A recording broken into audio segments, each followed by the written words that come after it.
હીરા નામની એક ભરવાડણ હતી. તેના પરિવારમાં વૃદ્ધ સાસુ અને લાડકો પુત્ર બાલિયા એમ કુલ 3 જ વ્યક્તિ હતી. પરિવારનો બધો બોજ હીરા માથે હતો. હીરાનું ગામ છત્રપતિ મહારાજ શિવાજીની રાજધાની રાયગઢની તળેટીમાં હતું. હીરા પહાડી ચઢી રાયગઢમાં પ્રવેશી દૂધ વેચી સાંજે ઝડપથી ઘેર પહોંચતી. બાલિયાને દૂધ પીવડાવતી, રમાડતી. બાલિયાની ખુશીમાં માતાનો આનંદ સમાઈ જતો. બંનેને જોઈ વૃદ્ધ સાસુ ખુશ થતા. એકવાર હીરા દૂધ વેચવા રાયગઢ ગઈ. એ વખતે ત્યાં કોજાગીરી ઉત્સવ ચાલતો હતો. હીરા એ ઉત્સવની ઉજવણી જોવામાં એવી તલ્લીન થઈ ગઈ કે રાયગઢના દરવાજા બંધ થયાનો તેને ખ્યાલ ન રહ્યો.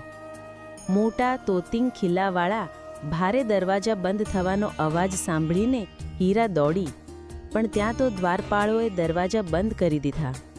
હીરા ઘણું કરગરી, વારંવાર વિનંતી કરી. બાલિયાની ચિંતામાં એ રોવા લાગી. છતાં દ્વારપાળોએ કહ્યું, શિવાજી મહારાજની આજ્ઞા વગર હવે દરવાજો ખોલી નહીં શકાય. કાલે સવારે દરવાજો ખુલશે. આજની રાત કોઈ સંબંધીને ત્યાં રોકાઈ જા, કાલે જજે.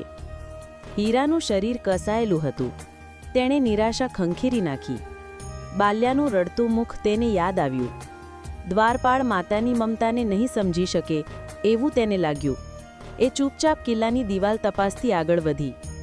તેણે નિર્ણય કરી લીધો હતો, ભલે દિવાલ ચઢીને બીજી બાજુ ઉતરવાનું જોખમ ખેડવું પડે, મારે જવું છે એ વાત નક્કી છે. હીરાનો નિર્ણય મક્કમ હતો. પોતાના બાળક માટેના પ્રેમને લીધે હવે તેને રાયગઢની ઊંચાઈ કે કિલ્લાની દિવાલના કારમાં ચઢાણનો ડર ન હતો. દિવાલની બાજુએ ફરતા ફરતા પૂર્વ તરફની બાજુએ હીરા અટકી. પાસેની ઝાડીમાં તેણે બોઘરણું સંતાડી દીધું અને કિલ્લાની દિવાલ ચડવા લાગી. હીરા મહા મહેનતે ઉપર પહોંચી. નીચે જોયું ત્યાં તમ્મર આવે એવી ઊંચાઈ હતી, પણ એ હિંમત ન હારી. બાલ્યાનું નિર્દોષ મુખ તે યાદ કરતી અને તેનામાં શક્તિનો સંચાર થતો.